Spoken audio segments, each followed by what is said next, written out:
გამოიტანეს გარედან შიგნით მისეს 22 შიგნით ამიტომ ვერ დაარტყეს პირდაპირ. უჯუკაშვილმა აიღო გადაკიდებული მარცხნივ წავიდა. თითქმის გაჭრა ხაზი. და ბურთის შენარჩუნება იქ საჭირო მეტი არაფერი და მე აქეთ შეტევა შეიძლება მოკლეზეც რა თქმა უნდა. მივიდა კაჭარავა 9 ნომრად. კვირიკაშვილი. ზირაკაშვილი. შვენიანი დაცვა. თლიანად მოედა რუსეთის დაცვა. შინოთი ლევო.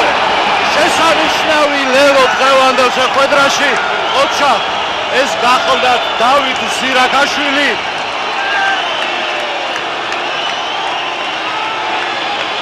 მეხზე ამდგარი გულშემატკივარი ტაშით აჯილდოვებს დავით ზირაკაშვილს, რომელმაც თითქმის 40 მეტრი ირბინა უკან ჩამოიტავა გაჭრა ხაზი რუსების დაცვისა და შეიტანა ბურთი ჩვენი სტუმრების ჩათვლის მოედანზე.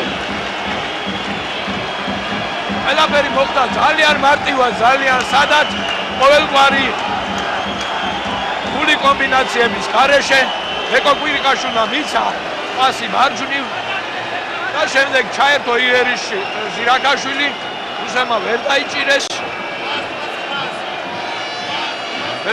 ფეხით კიო და სათუო იყო ითამაშებდა თუ არა, მაგრამ დაინახეთ ბეკივით ჩაუგროლა სულ ყველას და თითქმის ახლოს არავინ არ გაიკარა, არც არავინ აღარ დაუდგა. 8-5 ამ დროისათვის ანგარიში უკვე ჩვენ სასარგებლოდ და ახლა მერაბ კვირიკაშვილი ემზადება რეალიზაციის დასარტყმელად. ამის შემდეგ ალბათ ჩვენი რეჟისორი ლევან ლეკვეიშვილი მოგცემს საშუალებას კიდევ ერთხელ ვნახოთ პირველი ლევო საქართველოს მიერ შეტანილი რუსთა ჩათვლის მოედანზე. ზუსტად დაარტყა მერაბ კვირიკაშვილმა 10-5 წინ საქართველოს ნაკრებია. დავით ჯერ კიდევ ლელო შეტანილი არ ქონდა და ცხადი იყო რომ ისი გამჩერებელი არავინ არ იყო, ამიტომ ჩვენ ადრევე ვიძახდით უკვე რომ ლელო გადიოდა სულიად ცხადი.